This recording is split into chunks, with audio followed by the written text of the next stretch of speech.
How's it going, everyone, and welcome back to the hello? The Owlman's not in this one either? Hold on. Alright, here we go. Right there. Alright, fine. The Owlman's in this one. Get over it.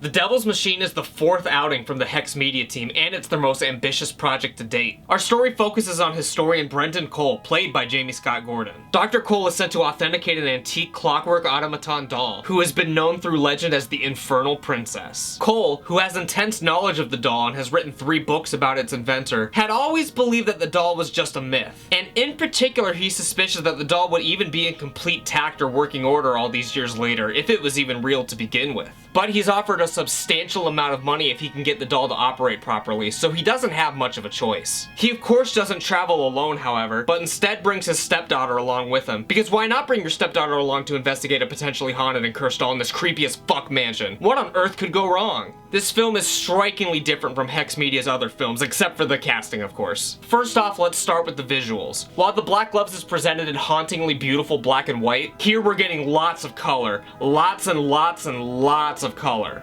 Obviously, the visuals bear a striking resemblance to Italian horror filmmakers like Dario Argento, and it's impossible to even look at it without being reminded of films like Suspiria. Next, it sets itself apart from the others where instead of waiting around for the Owlman or the Raven Warriors to show themselves, the doll is just sitting right in front of you the entire time, creating an unsettling atmosphere that's creepy as hell. The tension continues to build and build, and you're just waiting for it to strike. Maybe it will, maybe it won't. It could just be a completely lifeless doll, but the anticipation is unreal. It also has a far darker and disturbing subject matter than the previous films, so much so that they even issue a warning before the film begins. I don't know, to me I think it's a bit unnecessary, but I get it if someone was walking into a film festival and they didn't really know what they were getting themselves into, it might be a good thing to have, but as far as on the Blu-ray itself, I don't really think you needed it. And I guess we don't really need to dig too deep to find some of the hidden meanings here because they flat out tell you right in the warning. Again, to me, I think it's better just to leave these things to the audience's own interpretation.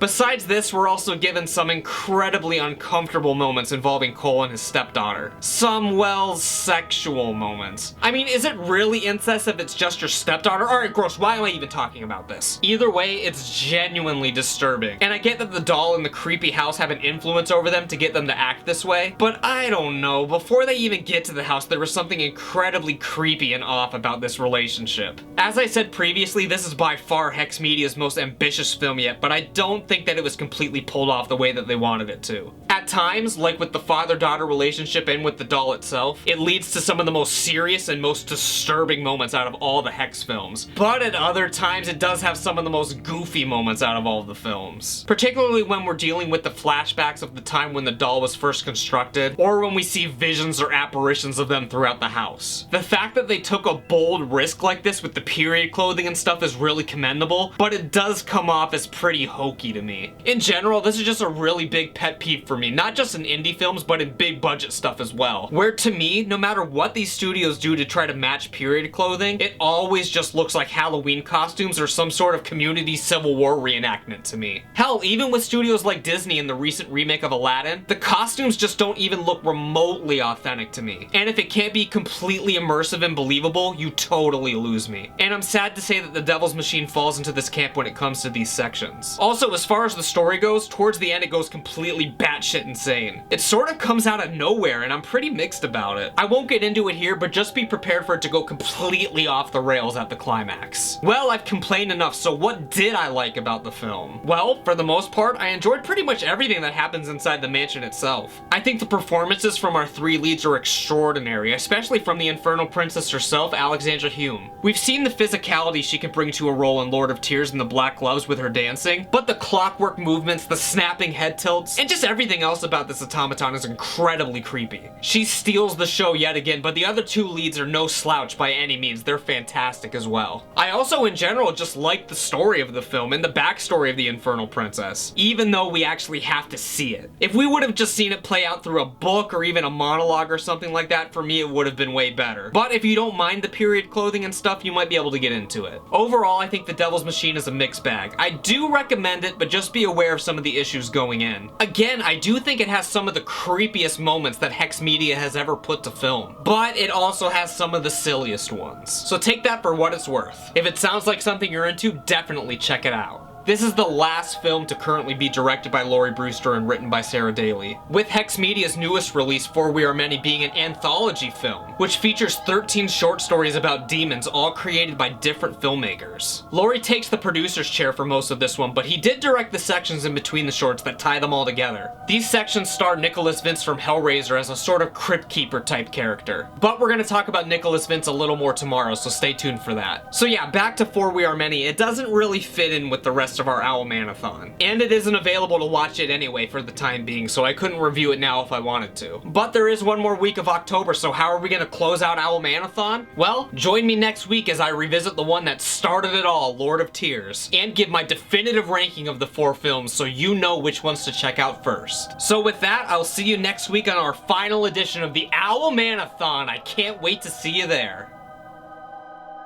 Well, that's about it for this time, guys. I hope you enjoyed my review of The Devil's Machine. Despite a few problems, I do really enjoy the film. If you guys liked it too, let me know down in the comments below. If you guys haven't already, please make sure that you subscribe to my channel and turn on notifications so you know when new episodes of the House of Horror come out. And if you were to give this video a thumbs up and share it with a friend, it would be greatly appreciated. And that's about it for this time. I'll see you back here next week for the final edition of the Owlmanathon, and I'll see you back here tomorrow for another episode of the House of Horror. Take care and stay spooky.